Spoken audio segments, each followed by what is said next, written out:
আমরা যে সুন্নত নামাজ পড়ি, সুন্নত নামাজের সুন্নত কি? সুন্নত নামাজের সুন্নত হইল যে আমাদের নবী সাল্লাল্লাহু আলাইহি সাল্লাম উনি সুন্নত নামাজ মসজিদে পড়তেন না। আমরা সবাই সুন্নত নামাজ মসজিদে পড়ি। সুন্নত নামাজের সুন্নত এটা হইল যে আপনি সুন্নত নামাজ গিয়ে বাসায় পড়বেন, মসজিদে পড়বেন না।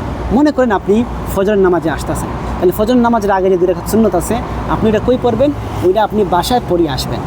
তো মাগরিবের পরে আপনি বাসায় যাইতেছেন, মাগরিবের যে 2 রাকাত সুন্নত আছে আপনি গিয়ে মাগরিবে বাসায় গিয়ে পড়বেন। ঈশার পরে সুন্নত আছে আপনি ঈশায় গিয়ে বাসায় গিয়ে পড়বেন, মসজিদে পড়বেন না।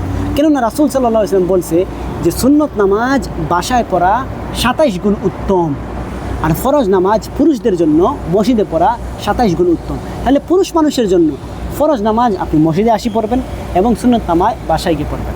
এটাতে ফায়দা কী হবে? ফায়দা এটা হবে যে বাসার যে মানুষ আছে আপনার কাছ থেকে নামাজ পড়া শিখবে। যদি আপনি সব নামাজ মসজিদে পড়েন তাহলে আপনার সন্তানরা কখনো আপনাকে নামাজ পড়তে দেখবেই না। তাই রাসূল সাল্লাল্লাহু আলাইহি ওয়াসাল্লামের আমাদের নবীর সুন্নত হইল যে উনি ফরজ নামাজ বাসায় পড়তেন, পরে উনি উনার বাসায় চলে যাইতেন।